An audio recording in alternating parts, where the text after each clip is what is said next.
नमस्कार व्यूअर्स, मैं हूं अमीश देवगन और आप देख रहे हैं देश का सबसे लोकप्रिय डिबेट शो आर पार। उत्तर प्रदेश की एंटी टेररिस्ट स्क्वाड यानी एटीएस ने धर्म परिवर्तन के एक बहुत बड़े रैकेट का पर्दाफाश किया।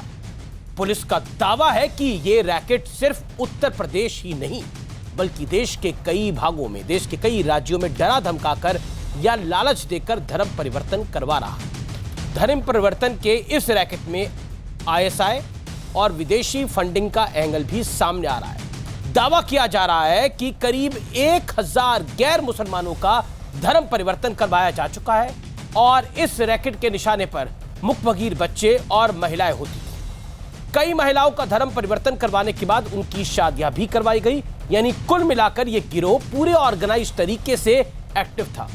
उत्तर प्रदेश पुलिस ने इस मामले में 2 आरोपियों को गिरफ्तार कर लिया है, जिनके नाम है मुफ्ती काजी जहांगीर और मोहम्मद उमर गौतम। लेकिन दावा किया जा रहा है कि इस गिरोह में कई और लोग शामिल हैं, मास्टरमाइंड एक शामिल है, जिनकी जांच होनी है। हालांकि उत्तर प्रदेश में पहले भी गैर कानूनी धर्म परिवर्तन के खिलाफ कानून लागू है, लेकिन अब इस मुद्दे पे सियासत भी हो रही है। विपक्ष का आरोप है कि ऐसे मुद्दे ढूंढकर उठाकर बीजेपी इसका सियासी फायदा लेने की कोशिश कर रही है। तो आज इसी पर होगी देश की सबसे बड़ी बहस, धर्मांतरण एजेंडा या प्रोपेगेंडा। क्या यह वाकई एक एजेंडे के तहत हो रहा है या फिर प्रोपेगेंडा जैसा विपक्ष आरोप लगा रहा है। लेकिन देशव्यापी आज इस पर एक बड़ी बहस बेहद बेहद जरूरी है। आज हम भारत की बात करेंगे कि भारत के अंदर आखिरकार धर्म परिवर्तन के नाम पर कुछ लोग अपना एजेंडा कैसे थोप रहे हैं। केरल से लेकर कश्मीर तक और पूर्वोत्तर से लेकर गुजरात तक, आज हर विषय पर हम करेंगे सबसे बेबाक बातचीत।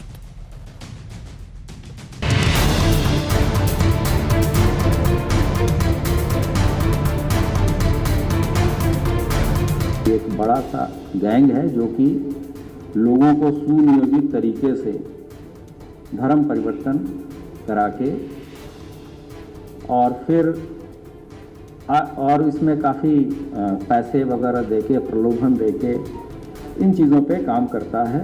एक व्यक्ति का नाम आया जिसका नाम उमर गौतम है और ये बाटला हाउस जामिया नगर का रहने वाला है। अभी तक लगभग 1000 गैर मुस्लिम लोगों को मुस्लिम धर्म में परिवर्तित कराया है।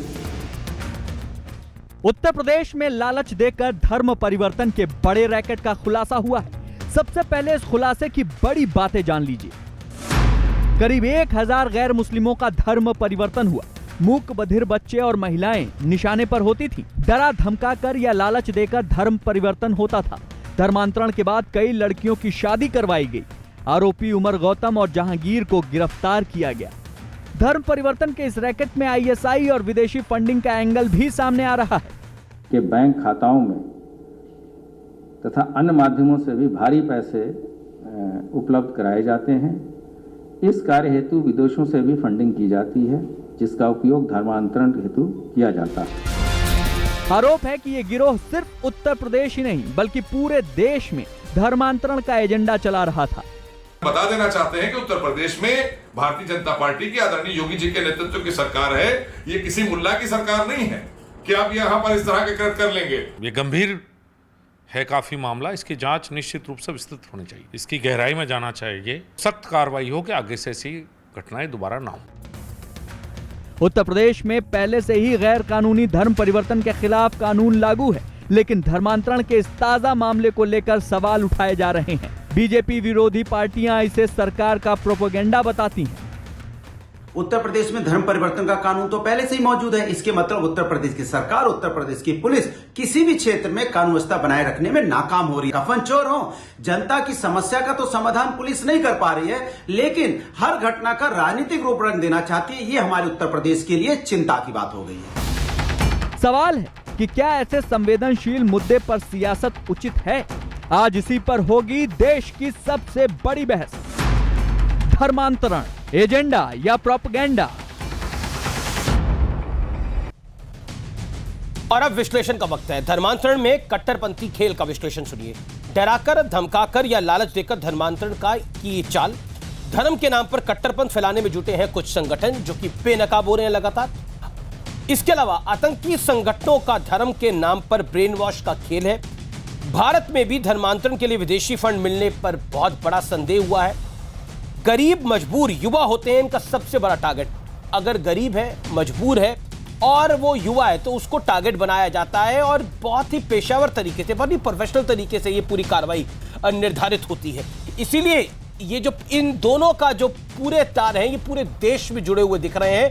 इसीलिए यहां पर गुजरात की भी बात करनी जरूरी है, केरल की भी बात करनी जरूरी है, यहां पर असम की भी बात करनी जरूरी है, उत्तर प्रदेश की भी बात करनी जरूरी है।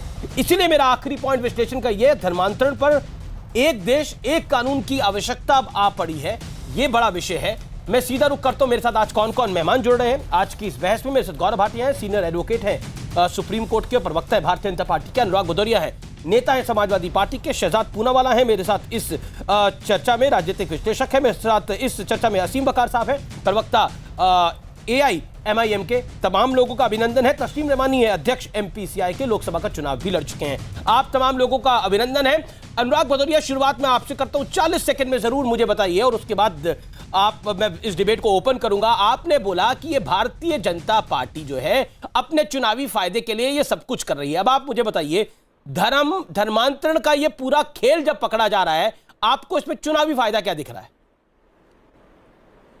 मैंने चुनावी फायदा नहीं बोला, मैंने जनता का ध्यान भटकाने के लिए। 4.5 साल से उत्तर प्रदेश में भारतीय जनता पार्टी की सरकार है और भारतीय जनता पार्टी की सरकार में कानून ऑलरेडी बन चुका है जी। कानून का पालन सरकार नहीं कर पा रही है तो इसके मतलब उत्तर प्रदेश की सरकार कानून व्यवस्था यहां पे नहीं संभाल पा रही है और किसी भी क्षेत्र में कानून व्यवस्था नहीं संभाल पा रही है, चाहे वो महिला के अत्याचार में हो, चाहे यहाँ पे शराब माफिया हो, चाहे भू माफिया हो, चाहे यहाँ कफन चोर हो और चाहे यहाँ पे आस्था में चोरी हो रही हो। भारतीय जनता पार्टी की जिम्मेदारी बनती थी ना कि इस समस्या का समाधान करना, लेकिन भारतीय जनता पार्टी समस्या का समाधान कम करती है, प्रोपेगेंडा ज्यादा करना चाहती है। भारतीय जनता पार्टी के सामने बड़ी बात है क्योंकि भारतीय जनता पार्टी समस्या का समाधान करना चाहती तो अब तक कर देना चाहिए।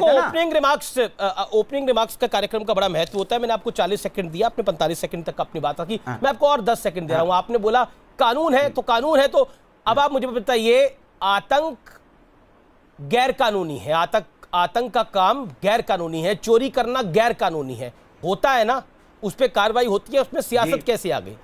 उसमें सियासत कैसे आ गई? सरकार जो होगी उनसे सवाल भी पूछे जाएंगे, वो जवाब भी देंगे। इसमें पॉलिटिक्स कैसे आ गई? आपने बोला धर्मांतरण है, इसको लेकर कानून है, तो धर्मांतरण के विषय में चर्चा भी नहीं होनी चाहिए देश में। यहाँ पे नहीं, चाहे उसने धर्मांतरण का कानून बनाया हो उसको नहीं पालन करवा पा रही है, चाहे महिला की सुरक्षा की बात हो उसको नहीं संभाल पा रही है, चाहे यहाँ पे शराब माफियाओं को व्यापार चल रहा है उसको नहीं रोक पा रही है। आप तो उमेद पहलवान को नहीं संभाल पा रहे हैं, रोक पा रही है, चाहे आप तो उमेद पहलवान नहीं संभाल पा रहे हैं। उत्तर प्रदेश की सरकार, आप तो अपनी पार्टी में उमेद पहलवान को नहीं संभाल पा रहे हैं, जिसने एक नॉर्मल लॉ एंड ऑर्डर की सिचुएशन को हिंदू मुसलमान बना दिया। उमेद पहलवान ने गुजर MLA को नहीं संभाल पा रहे हैं। उमेद पहलवान को आप नहीं संभाल पा रहे हैं। गलत कह रहे हैं तो बता दीजिए, लोनी का जो MLA है क्या उसके साथ गुजर के साथ उसकी फोटो नहीं वायरल हुई? क्या जो मुख्य आरोपी था वहां पे गुजर, दूसरा उसका जो जूनियर गुजर सर, आपने अपनी बात को रखा, नहीं आई? अब आपको इसके बारे में बताइए। आप पूरा वक्त आपको अपनी बात को रखने के लिए मिला। मैं गौरव भाटिया का रुख करता हूं। गौरव भाटिया, ये आपका प्रोपेगेंडा है और आप इसका सियासी फायदा लेने की कोशिश कर रहे हैं, लेकिन मैं दोबारा बोल रहा हूं, यह विषय सिर्फ उत्तर प्रदेश का नहीं है, यह पूरे देश का विषय है। गौरव भाटिया। अमीर जी, जो बात आप कह रहे हैं उससे हर भारतीय सहमत होगा कि यह विषय केवल उत्तर प्रदेश का है ही नहीं, यह तो पूरे भारत का विषय है और खासकर कुछ ऐसे दल हैं जिसके यहाँ पे भी नुमाइंदे हैं और कांग्रेस पार्टी ने तो आज प्रवक्ता भेजा ही नहीं होगा क्योंकि वो मुसलमानों के खिलाफ अगर कुछ बोलेगी तो उनको लगता है अपराधी भी है तो उनका वोट बैंक छटक जाएगा। लेकिन ये बात सत्य है, किस तरह से हम लोगों ने हमेशा ये मुद्दा उठाया है कि जबरन धर्मांतरण कराना, प्रलोभन दे के कराना, जो दिव्यांग हैं, हमारे देश के बच्चे हैं, महिलाएं हैं, उनको जबरन आप धर्म परिवर्तन कराएंगे तो ये अपराध होना चाहिए और इसीलिए अध्यादेश आया था। अनुराग शांत, उनको वक्त दीजिए, आपको वक्त दिया मैं। प्लीज, गलत बात। कानून व्यवस्था को कायम रखने की जिम्मेदारी इन लोगों ने उस वक्त जब कानून व्यवस्था को एक मिनट शांत करा लीजिए भाई, शांत करा लीजिए, इनको शांत कराइए। अमीश जी, बोलिए क्या गौरव हो जी, गया इनको, क्यों बौखला गए? धन्यवाद। तो सबसे पहले तो अमीश जी, इसीलिए ये अध्यादेश जरूरी था जो उत्तर प्रदेश में आया और बिल्कुल सही बात है ये योगी जी की सरकार है। हमने सुनिश्चित किया कि आप किसी का जबरन धर्मांतरण नहीं करा सकते हैं और कार्रवाई हुई। अब अमीर जी जरा सोचिए कि अगर समाजवादी पार्टी की सरकार होती, और ये मेरे हाथ में एक तस्वीर है, देखिए किस तरह से अपने धर्म पे इन्हें गर्व नहीं होता है। ये लोग चले जाते हैं, टोपी लगाते हैं। प्लीज अमीर जी देखिए गौरव, मैं इस डिबेट को ब्रॉडर करना चाहता हूं। कोई टोपी लगाता है, कोई टोपी नहीं लगाता, विषय मैं वो अपनी इस समय बात पूरी महत्वपूर्ण करना नहीं है। चाहता हूं अमीर जी। अमीर जी मैं अपनी बात पूरी हाँ बिल्कुल, 30 सेकंड बचे हुए हैं, अब अपनी बात को रखिए, फिर असीम वकार साहब। धन्यवाद जी धन्यवाद। देखिए आज क्या बड़ी बात आई कि हमारे बच्चों को, हमारी महिलाओं को जबरन धर्मांतरण कराया जा रहा है और इस पे सख्त कार्रवाई हुई। अगर यही समाजवादी पार्टी की सरकार होती, आप याद करिए, आरोपी का देखा जाता था धर्म, अगर वो मौलाना निकलता था तो चार्टर प्लेन पे मुख्यमंत्री के पास ले जाते थे। और मैं आपको उदाहरण दे दूं जो बात आप कह रहे हैं, लक्षद्वीप में हिंदू जो है वो माइनॉरिटी है 2.5%, मिजोरम में 3%, नागालैंड में 9%, जम्मू एंड कश्मीर में 29%। तो हम ये कहते हैं, ये जो कहते हैं अल्पसंख्यकों का हक होता है, इन प्रदेशों में जहां हिंदू माइनॉरिटी में है उनके हक का क्या। और आप देखिए आज आपकी डिबेट में सबसे बड़ी बात यह है कि इन लोगों के आईसिस से लिंक थे। तो ये लोग क्या चाहते हैं? ये चाहते हैं यहां पे भी बहुसंख्यक हो जाए मुसलमान और फिर इसको एक इस्लामिक देश बना दे। क्या आपने, ये 3 लोग नीचे बैठे अमीर जी, एक बार इनके मुंह से निकला है 55 इस्लामिक देश हैं, ये कहे कि गलत है, वहां पे लोकतंत्र होना चाहिए, धर्मनिरपेक्षता होनी चाहिए? नहीं, ये चाहते हैं यहां पे ठीक है गौरव, बहुसंख्यक बने और उसके बाद संविधान को तार-तार करके धर्मनिरपेक्षता को हटा दे। यही इनकी साजिश है। ठीक है असीम वकार को मैं लेके आना चाहता हूं। तस्लीम रहमानी साहब भी अपना हाथ खड़ा कर रहे हैं, लेकिन असीम वकार काफी दिनों बाद मेरी बहस में आए हैं। धन्यवाद सर आपका आने के लिए। लेकिन आपसे असीम वकार, मेरा सवाल जो है वो बड़ा महत्वपूर्ण है। और क्या आपको लगता है ये जो उमर गौतम है और जो दूसरे शख्स को गिरफ्तार किया गया है, क्या आपको लगता नहीं है कि ये पूरा मामला जो है ये वाकई बड़ा संगीन है? और इसकी संगीनियत को देखते हुए आप लोगों को भी, जैसे आपने हिंदूवादी गुंडे कह दिया था, उमेद पहलवान ने एक वीडियो को वायरल किया था, उसी तरह से इस विषय पर भी बहुत कुछ कहना चाहिए, क्योंकि ये तो वाकई देश की बात है। और धर्मांतरण अगर किसी का जोर जबरदस्ती से हो रहा है तो गलत है, संविधान तो नहीं अलाउ करता।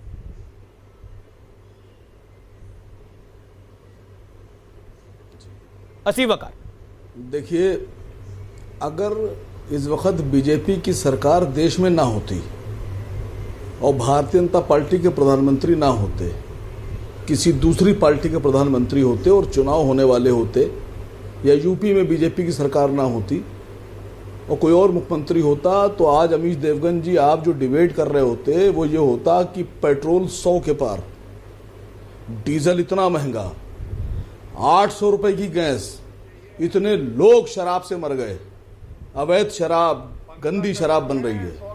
इस वक्त आपकी जो डिबेट का मुद्दा था वो ये होता कि कैसे जमीनों में, मंदिर की जमीनों में घोटाला। सुनिए सर बात बोलने दीजिए। असीम वकार, 40 सेकंड तो आपने मुझे ज्ञान दे दिया कि आपका विषय क्या होना चाहिए था। आपको पता है हमने मंदिर पे क्या डिबेट करी है? आपको जानकारी है कि पेट्रोल डीजल पे कितने कार्यक्रम हुए हैं? शायद आपको जानकारी नहीं है, इसीलिए जो सवाल पूछा गया उसका जवाब दीजिए। आज आपको जब मेरे सहयोगी ने असीम भाई बुलाया तो आपको कारण बताया कि डिबेट हम किस विषय पर कर रहे हैं, तो आपने उसमें हिस्सा लिया। आप इसी बहस में हिस्सा लेने के लिए आए हैं ना? आपको किसी ने तो नहीं बोला था ये पेट्रोल डीजल पे बहस है इसमें और हमने धर्मांतरण की बात कर दी। बहस में हिस्सा लेने के लिए आए हैं सर, बिल्कुल लीजिए और अपनी बात को रखिए, सर आप इस विषय में बोलिए ना। मैं आपके संबंध किसी से नहीं बता रहा हूं, मैं ये नहीं कह रहा हूं कि आपके संबंध किसी से हैं या किसी पार्टी विशेष से हैं। मैं तो बता रहा हूं कि मेरा संबंध तो देश से है, की ना होती, मेरा संबंध तो देश से है और देश के हर एक उस पार्टी से है जो देश के लिए काम करती है। मेरा संबंध तो आपकी पार्टी से भी है क्योंकि आपकी पार्टी देश में है। मेरा संबंध तो हर पार्टी से है। सर मुझे मेरा संबंध तो देश से है। आप पता नहीं क्यों मुझसे, ना मैं आपसे बिल्कुल नहीं खफा हो रहा। मैं आपसे क्यों खफा होऊंगा? मैं आपसे क्यों खफा होऊंगा? आप इतनी प्यार से बात कर रहे हैं, आपसे कैसे खफा हो जाऊंगा? आप नाराज हैं सर मुझसे। आपका चेहरा इतना खूबसूरत है, कैसे खफा हो जाऊंगा आपसे मैं? कुछ बोलेंगे नहीं अमीर जी, सुनिए, आज सुनिए। के मुद्दे पे लाइए आप इनको, इधर-उधर भागने मत आप दीजिए। सुनिए आज सर, के सुनिए विषय से सर, भाग गुजारिश क्यों रहे हैं सर, ये मुझे सुनिए। समझ में आ रहा है। सुन लीजिए सर। मुझे पता है कि आप सर, सुनिए तो सर। आप उस विषय सर, पे बात ही नहीं करना चाहते, देखिए, मैं धर्म सर कह परिवर्तन रहा पर हूं बात ही आपको। नहीं करना चाहते, धर्मांतरण पर आप बात नहीं करना चाहते, देखिए आप मैं कितने फेक न्यूज प्यार पे से बात सर कह नहीं रहा हूं करना आपको। चाहते। देखिए मैं कितने प्यार से सर कह रहा हूं बिल्कुल आप आपको। प्यार से समझा रहे हैं, आप मैं भी मेरी आपको सुनने पे प्यार से तैयार सवाल नहीं, मैंने सर। पूछा, मैं दोबारा प्यार से सवाल पूछ लेता हूं, सर, क्या 100 धर्मांतरण का ये एजेंडा चलाना सही है, हाँ या ना? सर असीम 100 बका। करोड़ लोग आपको देख रहे हैं, 100 करोड़ लोग देख रहे हैं, बोल नहीं 100 पाएंगे, करोड़ मुंह में लोग दही सुन जमेंगे। रहे हैं आपको, 100 करोड़ लोग कैलकुलेटर, आप पता नहीं क्या रेफ्रिजरेटर। सोच रहे होंगे। मैं अरे आपसे सही कह है रहा कि हूँ गलत है, 7 ये साल बताइए में ना। गौरव जी, अगर आपने 7 डिबेट उनको की 40 हो, सेकंड दे सही है दीजिए। क्या?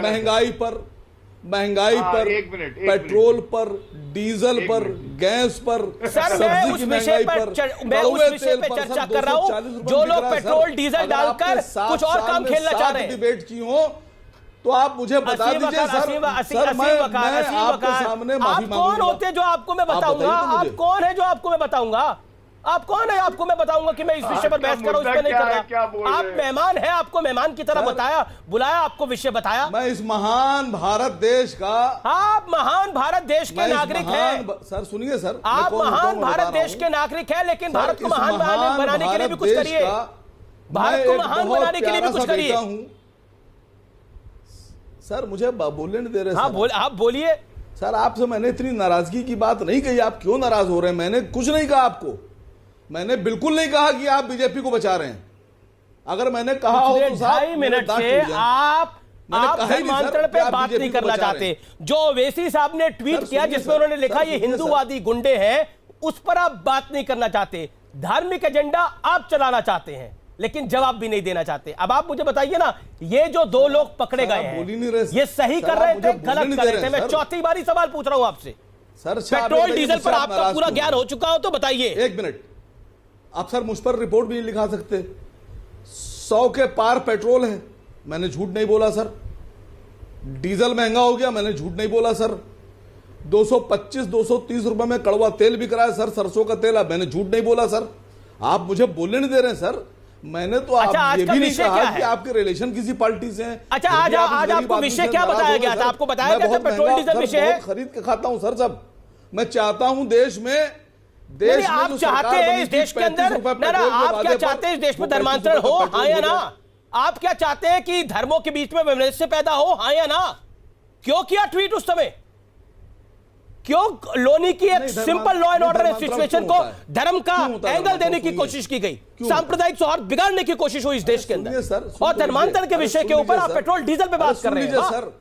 आपका सर, कायदा कानून आप तो बहुत बढ़िया है मंदिर में कि दलितों को धर्मांतरण गाली का नहीं विषय होगा, मैं पेट्रोल डीजल पे बात करूंगा। सुनिए, सर, जब पेट्रोल सुनिए, डीजल का आप- विषय होगा आप- तो मैं किसी और अरे चीज पे सर, बात करूंगा। सर आप इतना ओके, प्यार शेदातपुर वाला, दीजिए अपने शेदातपुर वाला, लोगों इट्स को। बीन 7 मिनट्स, अरे इट्स सर, बीन सुनिए, 6 to 7 minutes। आप इतना प्यार और मोहब्बत दीजिए हिंदुओं को। मैं तो आप पूरे हिंदुओं देश को इतना प्यार और मोहब्बत देना दीजिए कि चाहता हूं। वो मैं इसको धर्मांतरण हिंदू करेगा। मुसलमान में बांटना ही नहीं आप चाहता। लोग जो मैं तो इतना हिंदुस्तानी में जुल्म कर रहे हैं हिंदुस्तानी दलितों पर। रखना चाहता हूं हर नागरिक को। आप इतना जुल्म कर रहे थे हिंदुओं पर कि वो हिंदू अमीश हमारे साहब, मैं बोल सकता ठीक है, शहजाद पूनावाला, आप अपनी अमीश, बात जब को आप रखिए। मौका देंगे, शहजाद मैं पूनावाला, बोलना एक शुरू सेकंड। करूंगा। शहजाद पूनावाला, शिकार आपको होगा, विषय पता है कि आपको विषय की जानकारी नहीं थी? एक सेकंड, आप इतनी मोहब्बत शहजाद पूनावाला, आपको विषय पता है ना? अमीश, मैं अपनी बात जी बोलिए। जी अमीश, आज का जो मुद्दा आपने उठाया है वो मुद्दा दरअसल राष्ट्रीय सुरक्षा को लेकर है, क्योंकि धर्मांतरण जब जबरन तरीके से, असंवैधानिक तरीके से किया जाता है तो उसको डेमोग्राफिक जिहाद बोलते हैं। और असम से लेकर जम्मू कश्मीर में कश्मीरी पंडितों का नरसंहार या पलायन हो, या आंध्रा में जो ईसाई ने कन्वर्जन माफिया किया है वो हो, उसका राष्ट्रीय सुरक्षा पर क्या परिणाम होता है। जैसे आज उत्तर प्रदेश की घटना ISI के द्वारा, पाकिस्तान के द्वारा कराई जा रही है, तो ये तमाम लोग उस पर चुप है, पाकिस्तान को क्लीन चिट दे रहे हैं। इससे पता चलता है कि पाकिस्तान को जब भी मिलती है लात तो उनको किसका साथ। अब ये जो लोग बोल रहे हैं कि आप सांप्रदायिकरण क्यों करते हैं, देखिए 100 चूहे खाकर बिल्ली हज को चली जैसा मामला है। जिन लोगों के पार्टी के नाम में मुस्लिमीन है, वो अमीश देवगन जैसे राष्ट्रीय एक एडिटर को ये बोल रहे हैं कि आप सांप्रदायिकरण करते हैं। ये जिन लोगों को एक आपराधिक मामले में जय श्री राम दिख जाता है, आज वो इस मामले पर कहने को मुंह उनका बंद हो जाता है कि आज ये इस्लामिक जिहादी कन्वर्जन माफिया नहीं है क्या। आज वो उनके मुंह पर टेप चढ़ गई है। और मैं इनसे कहना चाहता हूं इनकी सेकुलरिज्म की परिभाषा क्या है, इनके लुटियंस वालों की मंशा क्या है। ये एंटी कन्वर्जन लॉ जिसको रोका गया था पिछले साल, ये समाजवादी पार्टी के प्रवक्ता है, कहते हैं कि कानून व्यवस्था की प्रॉब्लम है। तो जब उत्तर प्रदेश की सरकार पिछले साल लव जिहाद के खिलाफ गुजरात की सरकार ला रही थी कानून, तो उसका विरोध क्यों किया? ये वही कानून है जो कांग्रेस पार्टी ने 50 और 60 के दशक में लाए, तब इन्होंने इसका समर्थन किया। जब उत्तर प्रदेश की सरकार ला रही थी तो उसका विरोध क्यों किया? और बस 10 सेकंड और सर 10 सेकंड और, मैंने नहीं बोला, मैंने किसी के बीच में नहीं बोला। अमीश 10 सेकंड और। दरअसल अमीश जी ये दिक्कत ये है कि जब चुनाव पास आ रहे उत्तर प्रदेश में तो हिंदुओं को निशाने पर कैसे लिया जाए। तो कभी राम मंदिर को लेकर, कभी श्री राम को लेकर, कोवैक्सीन में बछड़े का खून है, कभी इस पर सांप्रदायिकरण करके, या कभी ऐसे कन्वर्जन माफिया को अपना समर्थन देकर, उनका हाथ बढ़ाकर इनको पेट्रोनेज देने की ये राजनीति जो की जा रही है केवल इसलिए की जा रही है क्योंकि तुष्टीकरण का साथ करना है, क्योंकि यूपी चुनाव पास आ रहा है तो तुष्टीकरण का साथ अपनाना है। ये इसीलिए आज इन तमाम लोगों के मुंह पर पट्टी है। और ये जिनको आपने एमपीसीआई का प्रवक्ता बोला है, ये तो पीएफआई के प्रवक्ता है। इन्होंने पीएफआई एसडीपीआई के नाम पर चुनाव लड़ा है। जवाब देंगे पीएफआई पर आरोप है। पहले असीम बकार कुछ कहना चाहते हैं, असीम बकार कुछ जवाब देना चाहते हैं। असीम बकार रिप्लाई टू, एक सेकंड अनुराग भदौरिया, मैं आपको आपकी टर्न पे आऊंगा। अनुराग जी प्लीज मेरी रिक्वेस्ट को मानिए आप। Okay Asim Bakar reply, your reply to Shehzad Poonawalla, 40 seconds.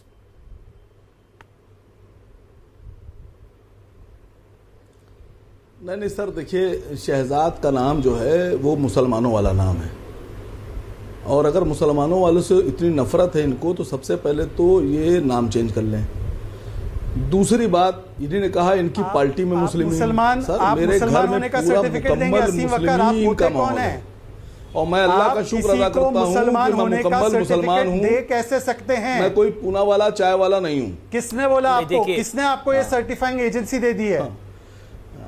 ठीक है ना, ये मुसलमान होने का सर्टिफिकेट इनके दफ्तर में पड़ता है, ओवैसी के दफ्तर में पड़ रहा है क्या मुसलमान होने का सर्टिफिकेट? तो ये बताइए कि जब कोई व्यक्ति बोलता है कि 15 मिनट के लिए पुलिस को हटा दो, देखते हैं कौन भारी पड़ता है, ये मुसलमान होने का दावा है आपका? हम लोग को आदत हो गई है, हम जब आप काली माँ और बाकी जो देवी देवता हिंदू माताओं को गाली देते हैं, ये मुसलमान होने का सर्टिफिकेट है आपका? वसीम रिजवी है। नहीं, मुसलमान होने का सर्टिफिकेट बांटने का अधिकार आपके पास है कैसे? और आप ऑल इंडिया इत्तेहादुल मुस्लिमीन, ये पार्टी संवैधानिक तरीके से पार्टी चुनाव लड़ती है या मुसलमान होने के सर्टिफिकेट बांटती है? ये बता दीजिए पहले।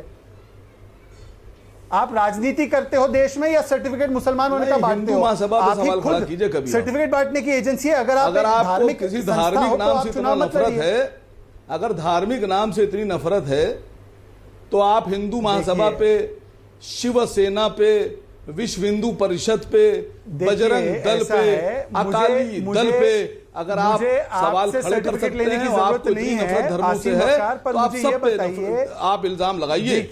ये देखिए खाली मुस्लिमीन पर, खाली मुस्लिमीन से नफरत आपको दर्शाती है कि आप गलत घर में पैदा हो गए। तो आपको भी असीम वकार, एक सेकंड, शहजाद पूनावाला 1 सेकंड। असीम वकार देखिए, अभी आपने बोला ये कोई पूना वाला हो या चाय वाला हो, ये शहजाद पूनावाला गलत परिवार में पैदा हो गए, गलत घर में पैदा हो गए।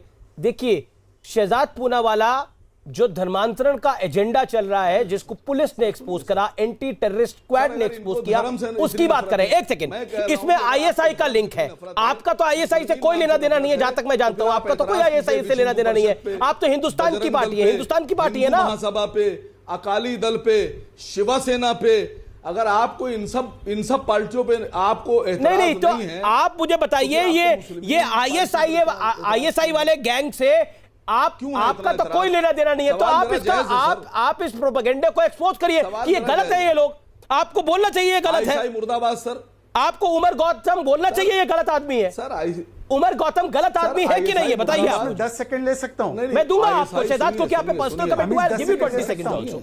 लेकिन उमर गौतम गलत आदमी है कि नहीं है, जिसने खुद धर्म परिवर्तन करा 1964 के अंदर?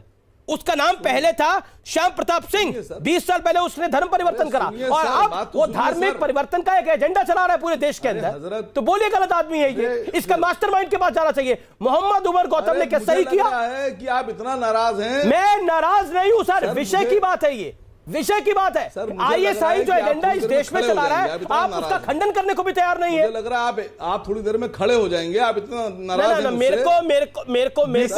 मेरे को देश के लिए खड़े होने में कोई दिक्कत नहीं है सर। मैं देश के लिए हमेशा खड़ा हूं। मैंने ये पूछ मैं लिया देश कि के लिए स्विस हमेशा बैंक खड़ा हूं, में तो मैं खड़ा रहूंगा, यहां रहूं या नहीं रहूं, 20,700 देश के लिए मैं खड़ा रहूंगा आखिर तक, अपनी आप अंतिम नाराज हो सांस जा रहे हैं तक। साहब, मेरी एक एक आवाज, मेरा एक एक खून का कतरा इस मुल्क के लिए, इस देश के लिए, इस मातृभूमि के लिए। मेरा हक है सवाल पूछना। आपका हक है सवाल पूछना, लेकिन आपका यह हक नहीं है कि आईएसआई एक एजेंडा चला रहा हो तो उसको आप उस विषय को आप डिफेंड करें। आप इस देश के वासी है, आपको बोलना चाहिए भारत का संविधान ऐसी इजाजत किसी को नहीं देता।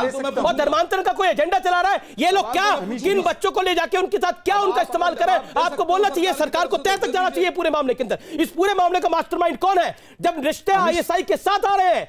वकार साहब, ये सामान्य बात नहीं है। नहीं, वो कोर्ट का मामला है। कोर्ट, बिल्कुल आपकी बात बिल्कुल सही कहा आपने, ये कोर्ट का मामला है। वो कोर्ट पे छोड़ दिए, कोर्ट का लेकिन मामला प्राइवेट है। फेसी में तो पुलिस की जांच में तो सवाल यकीन तो करेंगे ना, सर। तो यूपी पुलिस की का जांच जवाब देना पड़ेगा। करेंगे नहीं करेंगे? जो असम में जांच उस पर यकीन करेंगे नहीं करेंगे? बताइए ना। अरे पुलिस पर तो कोर्ट यकीन नहीं करता सर, पुलिस के बयान पर। हाँ, पुलिस पे यकीन ना करें सर, पुलिस भारत के के बयान संविधान पे पर, यकीन ना पुलिस करें। के बयान पर तो कोर्ट यकीन नहीं करता, मैं कैसे कर लूं? ओके, शहजाद 30 सेकंड, कोर्ट कहता देन गौरव है, भाटिया। अमित गौरव शाह भाटिया कहता तस्लीम है, रमानी। पुलिस के गौरव जी, सामने आप 20 सेकंड, 20 सेकंड। मैं वादा करता हूं मेरी बात 20 सेकंड में खत्म हो जाएगी, 20 सेकंड केवल। चलिए सर, ऐसा है अमीश जी, आपका संरक्षण चाहूंगा मैं। मुझ पर व्यक्तिगत हमले हुए, मुझे 15 सेकंड दे दें, मैं वादा करता हूं 15 सेकंड में बात खत्म कर दूंगा। प्लीज अमीश, जवाब सुनिए अब जी, मुझे प्लीज, हाँ 15 सेकंड, मैं 15 सेकंड में समाप्त करूंगा। चलिए मान लेते हैं कि शहजाद पूनावाला गैर मुस्लिम है, मुसलमानों का विरोधी है। लेफ्ट की सरकारों ने हलफनामा देकर कहा है कि ये कन्वर्जन होता है। साइरो मालाबार चर्च केरला के, इसने बोला है कि ये इलीगल कन्वर्जन हमारी लड़कियों का भी करवाते हैं। क्या वो भी मेरी तरह हिंदुत्ववादी हैं? और मैं इनसे एक सवाल पूछना चाहता हूं कि क्या जो अब ये आरोप लगा रहे हैं मुझ पर, क्या आईएसआई के समर्थन में है? क्या असीम वकार साहब, आपकी पार्टी का एजेंडा है कि आईएसआई अगर इस देश में कोई कार्य करता है देश की राष्ट्रीय सुरक्षा के खिलाफ, तो आज आप ये समझते हैं कि ये आपका धर्म है कि आप आईएसआई को बचाव करें? तो आप बता दीजिए कि आप आईएसआई के बचाव में हैं। और मुझे बता दीजिए कि क्या केरल की सरकार, जो लेफ्ट की सरकार है, जिसने हलफनामा देकर कहा कि ऐसा होता है, जिसने साइरो मालाबार चर्च ने कहा, क्या वो भी हिंदूवादी है? आपने 20 सेकंड मांगे थे, 50 सेकंड हो गए। असीम वकार 20 सेकंड, देन गौरव भाटिया। मैं जवाब दे दूं शहजाद भाई एंड तस्लीम रहमानी, बोलिए। हाँ, अरे शहजाद भाई, मैं आपके जाती तौर पे खिलाफ नहीं हूं। आपने कहा कि जिस पार्टी में धार्मिक नाम हो मुस्लिमीन, उस पर आपको एतराज, तो मैंने कहा कि अगर आपको अकाली दल पे एतराज है, शिवसेना पे एतराज है, बजरंग दल पे एतराज है, विश्व हिंदू परिषद पे एतराज है, हिंदू महासभा पे एतराज है, हिंदू युवा वाहिनी पे एतराज है, तो आप बिल्कुल कर सकते हैं, आप अच्छे आदमी हैं। और अगर आपको सिर्फ मुस्लिमीन पे एतराज है और इन सब पार्टियों पे एतराज नहीं है, तो फिर आप खराब आदमी हैं। आईएसएफ से फिर आप खराब आदमी हैं सर। पॉलिटिकल पार्टी से बिल्कुल है, पॉपुलर यहाँ पे सर्टिफिकेट है, एमआईएम से है, काफी देर से इंतजार करें। ठीक है सर, आपने अपनी बात को रखा, आप दोनों ने अपनी बात को रखा, आप दोनों को मौका मिला। तस्लीम रहमानी एंड गौरव भाटिया। गौरव भाटिया, अभी आपने अनुराग, अभी आपने असीम वकार, अब बीच में नहीं। असीम वकार, मैं आपको आगे वक्त दूंगा, आपको वक्त दिया है मैंने, मेरा निवेदन स्वीकार करिए। गौरव भाटिया एंड तस्लीम रहमानी दोनों को स्क्रीन पे दिखाइए। गौरव भाटिया जी, आपकी सरकार की ये कमी है कि ये सब कुछ हो रहा है, या आपकी सरकार की कमी है देश भर में? सेंट्रल गवर्नमेंट की कमी है, यूपी सरकार की कमी है, असम सरकार की कमी है? अगर ये पूरे देश में हो रहा है, सवाल आप पे भी क्यों नहीं खड़ा होना चाहिए? अमीर जी, देखिए, गर्व की बात है कि भारतीय जनता पार्टी की सरकार है, तो ऐसे जो आरोपी हैं, जिनकी घिनौनी सोच है, उनको पकड़ा जा रहा है। और उत्तर प्रदेश हो, मध्य प्रदेश हो, गुजरात हो, जहां भी जबरन धर्मांतरण हो रहा है, वहां पकड़ा जा रहा है। लेकिन इनकी मंशा क्या है? देखिए, मुझे परेशानी क्या है, 1000 हिंदू, उनका धर्म बदल दिया जाता है जबरन, बच्चों का, दिव्यांग है, महिलाओं का, लेकिन इनके मुंह से इनकी मानसिकता ये एक बार निंदा नहीं होती है। आप सोचिए कि अगर हिंदू होते और 1000 मुसलमानों का धर्म परिवर्तन कर दिया होता, हो हल्ला हो जाता। ये लोग बाहर निकल के कहते हैं कि लोकतंत्र खतरे में है, मुसलमान खतरे में। और इसकी वजह बताओ क्यों नहीं? ये चाहते हैं ये देश संविधान से नहीं, शरीयत कानून से चले, पूछ लीजिएगा मेरी जब बात पूरी हो जाए। और मैं कहता हूं कोई माइका लाल नहीं है जो यहां शरीयत लॉ लागू कर दे। ये जो बहुसंख्यक बनने की एक होड़ मची हुई है इनके बीच में, यही सबसे ज्यादा खतरनाक है। और एक उदाहरण दे दूं, नवंबर 2020 की बात है, जब ये अध्यादेश आया था, तब एक रिपोर्ट सामने आई थी एसआईटी की उत्तर प्रदेश में कि 11 में से 8 ऐसी महिलाएं थी, हमारी हिंदू बच्चियां थी जो नाबालिग थी और उनका धर्म परिवर्तन हो गया था। और कुरान पढ़िए, इनसे पूछिएगा इनको। लेकिन गौरव जो मेरा सवाल था, में ये लिखा है, जो मेरा सवाल था, आपकी शासन को अब 6 साल, अब आपकी सरकार को 7 साल भी हो चुके हैं केंद्र के अंदर। यूपी में आपकी सरकार 4.5 साल की अपनी टर्म पूरी कर चुकी है, ये फिर भी क्यों हो रहा है? ये सवाल खड़े होंगे। मैं बता रहा हूं, असम में क्यों हो रहा है? आपको सेकंड टर्म मिली है उधर। मैं बताता हूं आपको। अमीर जी, पहली बात तो law and order state subject होता है। हमने एक कानून लाए, आप भी जानते हो, उत्तर प्रदेश में, मध्य प्रदेश में, बाकी प्रदेशों में जहां भाजपा की सरकार है। लेकिन इनके मुंह में क्यों दही जमी हुई है? ये कैलविनेटर के रेफ्रिजरेटर क्यों बने हुए हैं? असम की आपने बात करी, सर्बानंद सोनोवाल जी का जजमेंट है सुप्रीम कोर्ट का, कहता है वहां पे जो बहुसंख्यक हिंदू थे, इतने घुसपैठिए आए कांग्रेस के समय में, वो अल्पसंख्यक बन गए। और आज भी आप पूछ लीजिए तो एआईयूडीएफ के चीफ कहते हैं कोई गलत बात नहीं है, रोहिंग्या इनके भाई है, लेकिन भारतीय नागरिक इनको बुरे लगते हैं क्योंकि हिंदू है। ये सोच बदलने की भी जरूरत है। जो अपराधी है उसको जेल की सलाखों में डाला जाएगा, लेकिन ये सोच आप देखिए, आज बुत बने बैठे हुए हैं, एक शब्द मुंह से नहीं निकल रहा, मुंह में सही नहीं। ठीक है गौरव जी, आपने अपनी बात को रखा। तस्लीम मानी, मैं इस डिबेट को थोड़ा ब्रॉडर करता हूं। अगर ये विषय हिंदू महासभा का होता, बजरंग दल का होता, तो आप बोलते देखिए कितनी गलत बात है। आज आपको गलत बात दिख रही है या नहीं दिख रही? पॉइंट नंबर 2 मेरा जो है इस बहस के अंदर, क्या आपको लगता नहीं है आईएसआई का जहां पर लिंक आ रहा हो, उस बात को संदेह की नजर से भी देखना, यानी पुलिस की जांच को संदेह की नजर से देखना, क्या जायज है? मैं आपसे सवाल पूछता हूं। हो गया जी हो गया। देखिए, अब आप जवाब आधे दीजिए घंटे से, बल्कि 33 मिनट से सुन रहा हूं, 33 मिनट से सुन रहा हूं, 33 मिनट्स हो गए। मैं उम्मीद करता हूं कि इतनी मामूली किस्म की अखलाकियात का मुजाहरा होगा कि मुझे भी सुन लिया जाए। मैं पहले आपके ये तीनों सवाल मैंने नोट कर लिए, लेकिन गौरव भाटिया साहब ने बहुत ज़्यादा जहर उगला है, मैं थोड़ा सा उसको धोने की कोशिश करता हूँ। पहली चीज़ तो ये कि इस देश के मुसलमानों को अक़लियत से अक्सरियत में ख़ुद को बदलने के लिए किसी मौका पाने की कोई ज़रूरत नहीं, पहले भी नहीं थी, आज भी नहीं है, कल भी नहीं होगी। इसलिए कि अगर होती तो 700 साल इक़्तिदार में थे, किसी का बीज ना बदलता है। यहाँ हम 15% है, यहाँ पर जो है 5% भी बाकी ना रहते। हमने वो कोशिश जब इक़्तिदार में थे तब भी नहीं की, हमको आज भी ज़रूरत नहीं है, हम कल भी नहीं करेंगे। दूसरे, आपने माइनॉरिटीज़ की 9 स्टेट्स गिनवाई, उन 9 स्टेट्स में लक्षद्वीप का भी आपने नाम लिया। 2.5% वहाँ के हिंदुओं को अगर कोई शिकायत हुई है तो उसको रिकॉर्ड पे लाया जाए कि ये शिकायत हुई, लेकिन 98% मुसलमानों को आज वहाँ सरकार से जो शिकायत पिछले 3 महीने से हो रही है, सारा मीडिया जानता है कि किस तरीके से वहाँ उनको प्रताड़ित किया जा रहा है। नॉर्थ ईस्ट में मुसलमानों की नहीं है, वहाँ पर अक्सरियत क्रिश्चियंस की है, आप उनको भी वहाँ पर मुसलमानों में शामिल कर रहे हैं। तीसरे, आप कांग्रेस के खिलाफ कुछ भी बोले, मुझे कोई उससे प्रॉब्लम नहीं। आपका सवाल ये है क्या ये गलत है? बिल्कुल गलत है। जिस अंदाज से आज अरेस्टिंग हुई है, 19 तारीख को इन लोगों को उठा लिया गया था, अरेस्टिंग आज हुई है। पुलिस के जो एडीजीपी साहब है, उनका बयान मैंने सुना है, उन्होंने अभी तक इसको कंफर्म नहीं किया है कि इसका आईएसआईएस से कोई ताल्लुक है। आईएसआईएस नहीं, ये तो मैं ओखला में रहता हूँ, जामिया नगर में। आईएसआई गलत बोल रहे हैं। आईएसआईएस का अगर एंगल है तो आपको पता होगा, फिर उसको खुलासा करिए आप। मैंने सुना है, अगर रहमानी साहब आईएसआईएस का कोई एंगल है तो खुलासा करिए। आईएसआईएस का एंगल अभी तक पुलिस ने नहीं बताया, आईएसआई का एंगल बताया जरूर।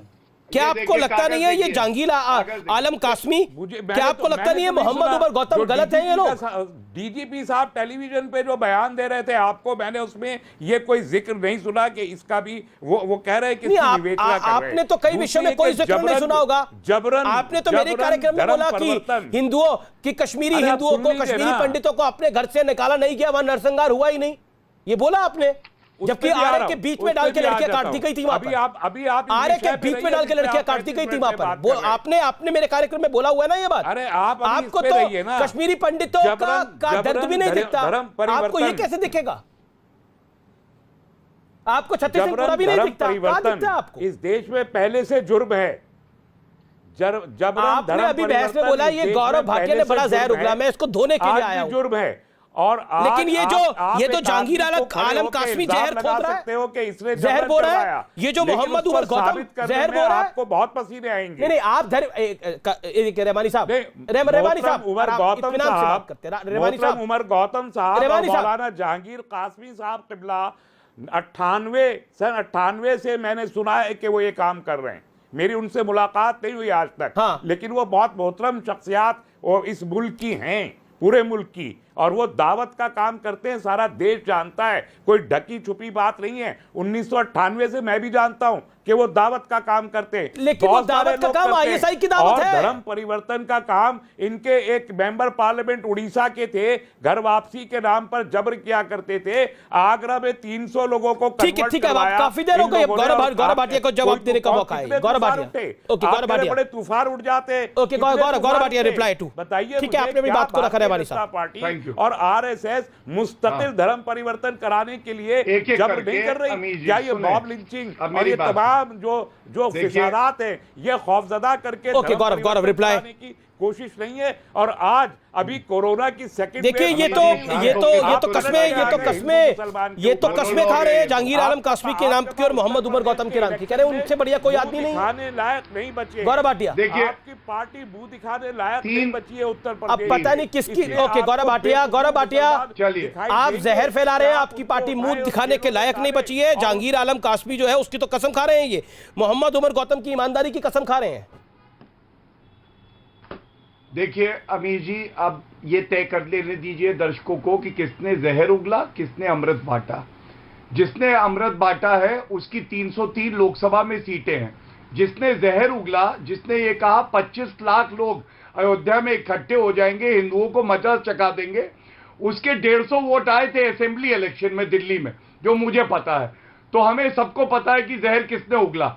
दूसरी बात, अब तीनों पार्टियों को एक्सपोज करने का टाइम आ गया। पहले तो झूठ बोल रहे हैं, एफआईआर की कॉपी है मेरे पास, ये कहती है आईएसआई विदेशी फंडिंग हो रही है। पढ़ के आते अच्छा लगता, लेकिन एआईएमआईएम पे आते हैं। याकूब मेमन को फांसी इसलिए हुई कि वो मुसलमान था, ये असदुद्दीन ओवैसी ने कहा है। इनके प्रवक्ता क्या उनसे ऊपर है? नहीं, ये तो इनकी जो है तुष्टीकरण की सांप्रदायिक राजनीति है। ये समाजवादी पार्टी का मैनिफेस्टो है। इसमें लिखा है अमीर जी कि जो मासूम बच्चे हैं मुसलमान, उन पे आतंकवाद के अगर मुकदमे होंगे हम वापस ले लेंगे, वो मासूम है। थोड़ा बॉम्ब ही तो मारते हैं, नागरिकों को मार दिया तो क्या है, मुसलमान है, माफ कर देंगे। और तीसरी बात, ये जो एसडीपीआई पीएफआई है जिनके यहाँ प्रवक्ता महोदय बैठे हैं, ये लोग खुद टेररिस्ट जो लिंक होते हैं उनके साथ इनकी सारी गतिविधियां होती हैं। अरेस्ट हुए इनकी पार्टी। रेमानी साहब इसका जवाब देना चाहते हैं, अनुराग भदौरिया भी कहना चाहते हैं। पहले रेमानी साहब फिर अनुराग भदौरिया। जहर फैलाते हैं। ठीक है, तस्लीम रेमानी जवाब। यही सारे इल्जाम हादिया और यशफीन के केस में केरल में यही सारे इल्जाम लगाए गए थे। कन्वर्जन के नाम पर जबरन कन्वर्जन, पैसा दिया, प्रलोभन दिया, क्या हुआ? सुप्रीम कोर्ट में आप सुप्रीम कोर्ट ने मुंह पे थूक दिया। गलत है या सही है बताइए तस्लीम भाई, मैं आपसे पूछता हूं। 1000 अगर महिला मुसलमान होती और 2 हिंदुओं ने धर्म परिवर्तन किया होता, यही ज्ञान बांटते आप? शर्म नहीं आती है? शरीयत लॉ लाएंगे, मुझे बता दीजिए ना, आप तो बोल रहे हैं, आप लाके सामने खड़ा कीजिए। बेकार की बात करते हैं। वो 1000 धर्म परिवर्तित लोग सामने लाके खड़ा कीजिए और वो कंप्लेंट कर रहे हैं, बताइए। धर्म परिवर्तन आप नहीं कराएंगे, समझ गए? देखिए नहीं कराएंगे, मैं आपको बता रहा हूँ, अब आप सुन तो लीजिए ना। कहने की 1000 से ज्यादा है जिनका धर्म परिवर्तन उन्होंने करवाया। 25 लाख और उस मुसलमान आपके अंदर अगर जुर्रत है और यूपी पुलिस के अंदर अगर जरूरत है तो ला के सामने खड़ा करे कि इनको प्रलोभन दे के इन्होंने कन्वर्ट करवाया है। कुरान में चढ़ा दीजिएगा। कुरान में आप बताइए सूरा 2 आयत 221 क्या कहती है? बताइए। लोगों को आप ला के मुस्लिम स्कॉलर भी खड़ा हैं। कर दिया और उन्होंने ये कह दिया कि जबरन धर्म परिवर्तन हुआ। एक second Remani sahab, Gaurav Bhatia hold on, Remani sahab hold on, Gaurav Bhatia hold on, all audios down. Remani sahab को स्क्रीन पे लेके आइए। रेमानी साहब, मैं आपके साथ एक संवाद करना चाहता हूं। रेमानी साहब, इत्मीनान से पहले आप चुप हो जाइए, शांत हो जाइए। रेमानी साहब शांत हो जाइए, आप ही के पास आ रहा हूं मैं। अभी आपने एक बात को बोला, आपने बोला 1000 लोगों को सामने लेके आइए और उसके बाद फैसला करें। यानी ये चोर की चोरी पहले पकड़ी जाए या चोरी का सामान पहले ढूंढा जाए? पहले क्या होता है? चोर की चोरी पहले पकड़ी जाती है या चोरी का सामान ढूंढा जाता है? एक सेकंड रेमानी साहब सुनिए। रेमानी साहब, give me this courtesy. Remani साहब, give me this courtesy to ask. I have immense respect for you, but coming it from you, आपकी तरफ से इस तरह की बात आना, नहीं, आपकी तरफ से इस तरह की बात आना कि 1000 लोगों को सामने खड़ा कर दिया जाए, उसके बाद कार्रवाई करी, उसके बाद कार्रवाई होनी चाहिए। नहीं, आप एक सेकंड। और जब ISI का पूरा ये मामला सामने आ रहा है, शक है, जांच है और उस जांच का इंतजार करना चाहिए, आप क्लीन चिट दे रहे हैं। अरे भैया, आप क्लीन चिट दे रहे हैं, आप मुझे बताइए। ये ISIS आपके पास कौन सी CBI है, कौन सी FBI है, कौन सी ATS है? हमेशा इलेक्शन के वक्त में इलेक्शन का वक्त ही नहीं है, इलेक्शन 8 महीने दूर है, सामने आता है। इलेक्शन 8 महीने दूर है, इलेक्शन का वक्त है ये जीती है हमेशा ISIS के नाम पे बीजेपी ISIS नहीं, ISI। अभी नॉर्थ इंडिया की 4 स्टेट हार रही है बीजेपी, तो ISIS का बुर्का पहन के इलेक्शन जीत सकती है ही नहीं, कोई और मुद्दा नहीं है। मुंह दिखाने लायक नहीं उत्तर प्रदेश में, हरियाणा में। देखिए, जो सवाल मैंने पूछा उसका जवाब आना चाहिए। नहीं बची है। ओके, शहजाद पूनावाला, मैं आपको सीधा जवाब दे रहा हूं। जी, मैं अनुराग भदौरिया का रुख कर रहा हूं, फिर मैं शहजाद पूनावाला आपके पास आऊंगा। लड़ने के लिए और इलेक्शन जीतने के लिए। ठीक है, अनुराग भदौरिया, चलिए तस्लीम रहमानी, असीम वकार का एक एजेंडा हो सकता है। समाजवादी पार्टी का क्या एजेंडा है? जब लफ्ज़ जिहाद पे कानून होता है तो उसको आप ऑब्जेक्शन करते हैं, जब इसको लेके कानून होता है तो उसको लेकर आप ऑब्जेक्शन करते हैं। ऐसा क्यों? आपको तुष्टिकरण के साथ जोड़ दिया जाता है। दे दूंगा। अभी उमेद पहलवान आपका एक व्यक्ति गिरफ्तार हुआ। अच्छा, आप बोलिए। हाँ, देखिए, अब अमीश जी मुझे बोलने दीजिएगा 30-40 सेकेंड। दरअसल मैं अमीश जी एक चीज बताइए, जब किसी बच्ची के साथ अन्याय होता है या कोई मर्डर होता है तो हम किसका दोष देते हैं? उस सरकार का, कि सरकार की नाकामी की वजह से, चाहे कोई बच्ची हो, किसी जात धर्म की हो, अगर उसके साथ अन्याय हुआ, हाथरस की बच्ची का ले लिया जाए तो जिम्मेदारी, अगर अन्याय हुआ तो जिम्मेदारी किसकी होगी? सरकार की। इसी तरह से हमारे उत्तर प्रदेश के अंदर में पाकिस्तानी एजेंट आ जाएं और केंद्र सरकार भी बीजेपी की हो, वहां भी सरकार कैसे आ गए उत्तर प्रदेश के अंदर, मैं पूछना चाहता हूं। और उत्तर प्रदेश में आने के बाद इतना बड़ा ऑपरेशन कर रहे थे, कैसे कर रहे थे? बिना सरकार के सह पे तो नहीं हो सकता, बिना सरकार के मिलजुली तो नहीं हो सकता। सरकार की कहीं ना कहीं कमजोरी है इसमें, तो सरकार अपनी कमजोरी को क्यों छुपाना चाहती है? इसमें तो सरकार को अपने ऊपर लेना चाहिए कि मेरी गलती है, कि मेरी गलती की वजह से यहाँ पे इस तरह के लोग घुसे और इस तरह का काम हो रहा था यहाँ पे। आपके पास आ रहा हूं, एक वाणी को विराम दीजिए। अनुराग, तो आपकी राय में जहांगीर आलम कासमी पर और मोहम्मद उमर गौतम पर बड़ी से बड़ी और कड़ी से कड़ी कार्रवाई होनी चाहिए, आप ये कह रहे हैं समाजवादी पार्टी के प्रवक्ता? मैं बोल लूं?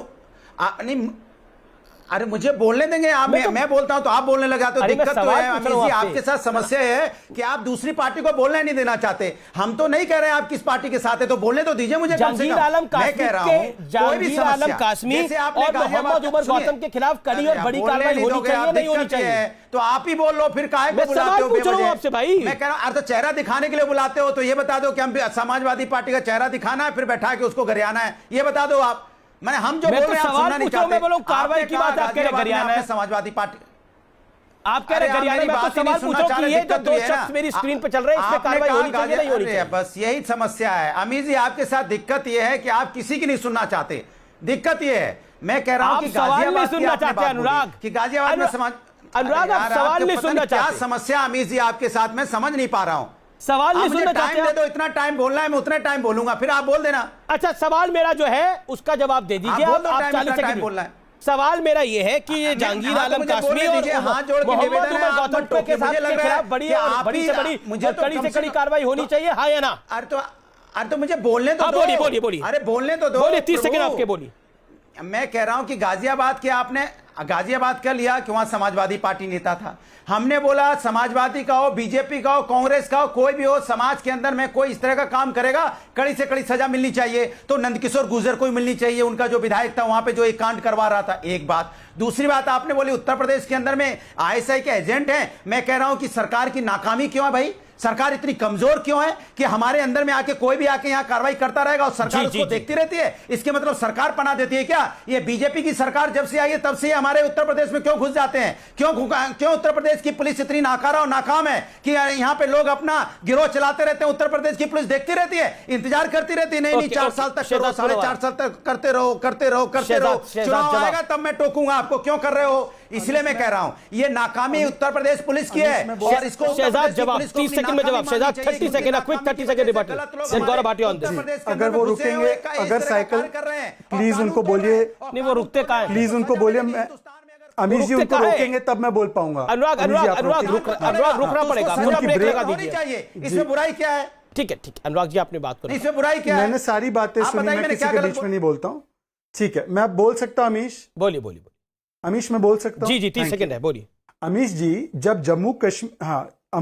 जब जम्मू कश्मीर में एक छोटी सी बच्ची के साथ एक घटना हुई थी तो तमाम देश के बुद्धिजीवी और राजनीतिक विपक्ष के लोग जो है वो उन्होंने एक समुदाय विशेष का नाम लेकर, उसके धर्मस्थल का नाम लेकर प्लेकार्ड का कैंपेन चलाया था कि उसकी लाइफ के लिए क्या आप खड़े नहीं होंगे, क्या आप उसके अधिकार के लिए खड़े नहीं होंगे। आज यहां पर जब दलित लड़कियों को जबरन धर्म परिवर्तन करके, क्योंकि यहां पर अपराधी मुसलमान है, तो वहां पर कैंपेन क्यों नहीं हो रहा? जो जय भीम और जय मीम के नारे लगाते हैं हमारे ओवैसी साहब की पार्टी वाले, आज जब भीम के ऊपर मीम का अत्याचार है तो क्यों नहीं बोल पा रहे हैं कि दलित लाइव्स मैटर? क्योंकि मुस्लिम इज द अक्यूज्ड, तो दलित लाइव्स डजंट मैटर। और लास्ट बात मैं ये कहना चाहता हूं कि ये पीएफआई वाले भी जो प्रवक्ता बैठे हैं, पीएफआई, वो अब गौरव भाटिया को बोल रहे जहर फैला रहे। गौरव भाटिया जिनकी पार्टी के लोगों ने हाथ काटने के लिए उनको कन्विक्ट किया गया, जिनके खिलाफ वाम दल की सरकार ने एफिडेविट दिया है कि आतंकवाद में लिप्त है और सिमी का अवतार है,